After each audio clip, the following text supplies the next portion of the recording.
আসসালামু আলাইকুম ওয়া রাহমাতুল্লাহ। আমাদের বর্তমান জামানার উম্মতদেরকে নিয়ে এক মারাত্মক কথা বলে গিয়েছিল মরুভূমির একটি উট। আল্লাহর রাসূল সাল্লাল্লাহু আলাইহি ওয়াসাল্লাম উটের মুখ থেকে এই কথা শুনে কাঁদতে শুরু করলেন। প্রিয় দর্শক, হযরত তামিম আদ-দারি রাদিয়াল্লাহু তাআলা আনহু বর্ণনা করেন, একবার আমরা আল্লাহর রাসূল সাল্লাল্লাহু আলাইহি ওয়াসাল্লামের খেদমতে হাজির হলাম। তখন আমরা দেখতে পেলাম একটি ওট দৌড়াতে দৌড়াতে রাসূল সাল্লাল্লাহু আলাইহি ওয়াসাল্লামের মাথার কাছে এসে দাঁড়িয়ে গেল। দেখে মনে হচ্ছিল উটটি রাসূল সাল্লাল্লাহু আলাইহি ওয়াসাল্লামের কানে কানে কিছু একটা বলছে। আল্লাহর রাসূল সাল্লাল্লাহু আলাইহি ওয়াসাল্লাম তখন উটকে উদ্দেশ্য করে বললেন, হে উট, তুমি শান্ত হও। যদি তুমি সত্যবাদী হও তাহলে তোমার সত্য কথা তোমাকে ফায়দা দিবে, কিন্তু তুমি যদি মিথ্যা বলে থাকো তবে তোমাকে মিথ্যা কথা বলার জন্য শাস্তি দেয়া হবে। নিশ্চয়ই যে আমার নিকটে আশ্রয় নেবে আল্লাহ তাআলাও তাকে নিরাপত্তা দান করেন, আর যে আমার নিকট আশ্রয় নেয় তাকে আল্লাহ কখনো নিঃস্ব হতে দেয় না। সাহাবী তামিম আদ-দারি রাদিয়াল্লাহু তাআলা আনহু ইরশাদ করেন, আমরা বললাম, ইয়া রাসূলুল্লাহ সাল্লাল্লাহু আলাইহি ওয়াসাল্লাম, এই উট আপনাকে কি বলছে? আল্লাহর রাসূল সাল্লাল্লাহু আলাইহি ওয়াসাল্লাম বললেন, এই উট আমাকে বলছে তার মালিক তাকে জবেহ করে তার মাংস খাওয়ার সিদ্ধান্ত নিয়েছে, তাই সে তার মালিকের কাছ থেকে পালিয়ে এসেছে এবং সে এখানে এসে আমার নিকট সাহায্য চাইছে। সাহাবী তামিম আদ-দারি রাদিয়াল্লাহু তাআলা আনহু বললেন, অতঃপর আমরা নিজেদের মধ্যে গল্পে ব্যস্ত হয়ে গেলাম। হঠাৎ সেই সময় উটের মালিক আমাদের নিকট ছুটে আসলো। সেই উট যখন তার মালিককে আসতে দেখল তখন সে পুনরায় আল্লাহ রাসূল সাল্লাল্লাহু আলাইহি সাল্লামের কাছে গিয়ে দাঁড়ালো এবং ঠিক রাসূল সাল্লাল্লাহু আলাইহি সাল্লামের বরাবর পেছনে লুকানোর চেষ্টা করল। উটের মালিক বলল, ইয়া রাসূলুল্লাহ সাল্লাল্লাহু আলাইহি ওয়াসাল্লাম, আমার এই উট 3 দিন আগে আমার কাছ থেকে পালিয়ে গেছে, আর আজকে আমি একে আপনার কাছে পেয়েছি। এ কথা শুনে আল্লাহর রাসূল সাল্লাল্লাহু আলাইহি ওয়াসাল্লাম বললেন, এই ওট আমার নিকটে নালিশ জানিয়েছে। সে আমাকে বলছে যে তোমার কাছে অনেক বছর ধরে লালিত পালিত হয়েছে, বড় হয়েছে।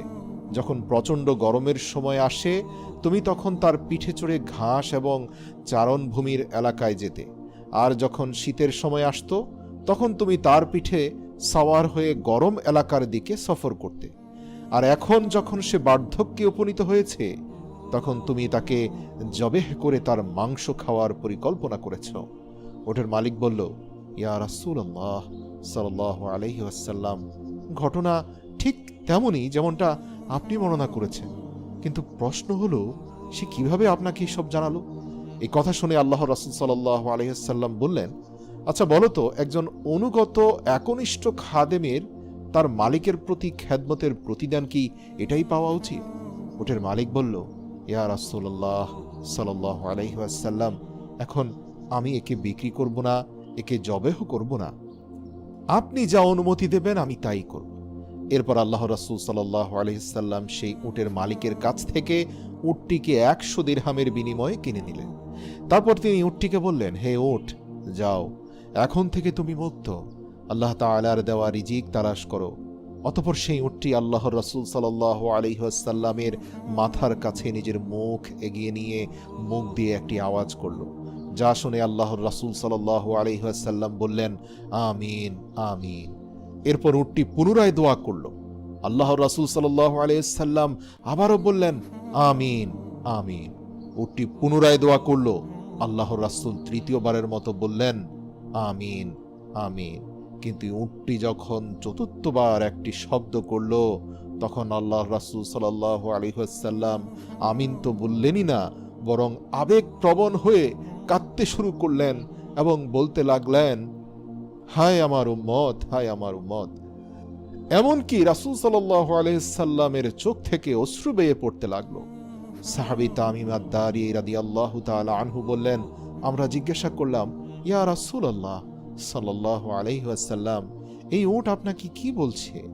রাসূল সাল্লাল্লাহু আলাইহি ওয়াসাল্লাম বললেন, উটটি আমাকে প্রথমবার বলছে, ইয়া রাসূলুল্লাহ সাল্লাল্লাহু আলাইহি ওয়াসাল্লাম, আল্লাহ তাআলা আপনাকে ইসলাম এবং কোরআনের মাধ্যমে উত্তম প্রতিদান দান করবেন। আমি বললাম আমিন। তারপর উটটি আমাকে বলল, আল্লাহ তাআলা যেন কিয়ামতের দিন আপনার উম্মতের অন্তর থেকে সমস্ত ভয় ভীতি এমনভাবে দূর করে দেন যেমনইভাবে আজকে আপনি আমার অন্তর থেকে ভয়কে দূর করে দিলেন। আমি বললাম আমিন সুম্মা আমিন। তারপর সে দোয়া করলো, আল্লাহ তাআলা যেন আপনার উম্মতের রক্তকে শত্রুদের হাত থেকে এমনভাবে হেফাজতে রাখেন যেমনই করে আজকে আপনি আমার রক্তকে হেফাজত করেছেন। এরপর সে পুনরায় বলল, আল্লাহুম্মা আমিন, আল্লাহ যেন তাই করে। এরপর চতুর্থবার উটটি বলল, আল্লাহ তাআলা যেন আপনার উম্মতকে নিজেদের মধ্যে ঝগড়া, ফ্যাসাদ, ফিতনা, যুদ্ধ, বিগ্রহ এসব থেকে হেফাজত করেন। এ কথা শুনে আমি আমিন বলতে যাব, কিন্তু সেই দোয়াটি আল্লাহর তরফ থেকে নির্দেশ আসলো যে সেটি কবুল হবে না। এ কথা শুনে আমার কান্না পেল, কেননা এই একই দোয়া আমিও আমার উম্মতের জন্য আল্লাহর কাছে বহুবার করেছি, কান্নাকাটি করে করেছি, হে আল্লাহ আমার উম্মতদেরকে অভ্যন্তরীণ ফিতনা, ঝগড়া, ফ্যাসাদ এসব থেকে রক্ষা করো। কিন্তু আল্লাহ তাআলা আমার প্রথম 3টি দোয়া কবুল করলেও শেষ দোয়াটি কবুল করেননি। হযরত জিবরাইল আলাইহিস সালাম আমাকে আল্লাহর পক্ষ থেকে খবর দিয়ে দিয়েছেন যে, হে রাসূল, আপনার উম্মতদের মধ্যে সর্বশ্রেষ্ঠ ফিতনা হচ্ছে যে তারা পরস্পর ছোটখাটো ত্রুটি বিচ্যুতি নিয়ে একজন আরেকজনকে ফতোয়াবাজি করবে, ফিতনাবাজি করবে, ঝগড়াঝাটি করবে, এসবে লিপ্ত হবে এবং এসব করেই এরা ধ্বংস হবে। বাইরের শত্রু যখন এদেরকে আক্রমণ করবে, এরা অভ্যন্তরীণ দ্বন্দ্ব কলহে ব্যস্ত থাকবে। এসব কিছু যা ঘটবে সবই তাকদিরে লেখা হয়ে গিয়েছে। কাজেই এই ক্ষেত্রে আল্লাহ আপনার দোয়া কবুল করবেন না। আল্লাহু আকবার। প্রিয় দর্শক, আজ আমরা মুসলিম সমাজের দিকে তাকালেই দেখতে পাই বিজাতিরা ঐক্যবদ্ধ হয়ে আজ ফিলিস্তিনের মাটিতে, আজ বিশ্বের বিভিন্ন প্রান্তে মুসলিমদের উপর চড়াও হচ্ছে। আর মুসলিমরা একে অপরকে অমুকের দালাল, তমুকের দালাল, ইয়াহুদির দালাল, ও কাফের, এ খারেজি, ওই ব্যক্তি শিয়া, ওই ব্যক্তি সুন্নি, বিভিন্ন দলে উপদলে বিভক্ত হয়ে বিভিন্ন বিভ্রান্তির মধ্যে পড়ে আজ মুসলমান শুধুমাত্র কালেমার ছায়াতলে আশ্রয় নেওয়ার কথা ভুলে গেছে। এরা এক গ্রুপ আরেক গ্রুপকে 2 চোখের 1 চোখেও দেখতে পারে না। আজ এই হাদিস 100% সত্যতাই স্পষ্ট হলো। প্রিয় দর্শক, যারা এই হাদিসের মর্মার্থ উপলব্ধি করতে পারবে, আমি তো বলবো তারা বড় ধরনের ফিতনার হাত থেকে রক্ষা পাওয়ার সুযোগ তৈরি হবে। আজ মুসলমানরা নিজেরাই একে অন্যের রক্ত পিপাসু হয়ে উঠেছে, মুসলমানেরাই একে অপরকে হত্যা করছে, ফেরকাবাজি ও দলাদলির নামে একে অন্যের শত্রুতে পরিণত হয়েছে। বর্তমানে যতটা ক্ষতি মুসলমানেরা মুসলমানদের করছে, ততটা হয়তো কাফের মুশরিকরাও করতে পারেনি। আমাদের সকলের উচিত আল্লাহ তাআলার রশি আল কোরআনকে ঐক্যবদ্ধভাবে মজবুত হওয়া আর একটি মাত্র কালেমার পতাকার নিচে সবাইকে আশ্রয় নেওয়া। তাহলে সব দলাদলি উঠে যাবে। আজ থেকে এক মুসলিম আরেক মুসলিমকে শুধুমাত্র এর ভিত্তিতেই গ্রহণ করবেন যে তার ভিতরে লা ইলাহা ইল্লাল্লাহু মুহাম্মাদুর রাসূলুল্লাহ এতটুকু আছে কিনা। ব্যাস, এরপরে আর কোনো দল সম্পর্কে জানার প্রয়োজন নেই। এতটুকুই মুসলিমের আসল পরিচয়। তার মধ্যে আর যত ত্রুটি বিচ্যুতি থাকুক না কেন, তা শুধুমাত্র এই কালেমার পরে সবকিছুই আল্লাহ ক্ষমা করে দিতে পারেন। এর ভিত্তিতে সকল মুসলিম আজ আমরা ঐক্যবদ্ধ হতে হবে, না হলে এই ফেরকাবাজিতে আমরা সবাই শেষ হয়ে যাব। আল্লাহ, আপনি আমাদের মুসলমানদের মধ্যে সম্প্রীতি, ভালোবাসা, সৌহার্দ্য, ধৈর্য বাড়িয়ে দিন। মুসলমানদের মধ্যে ঐক্য সৃষ্টি করে দিন। আমিন।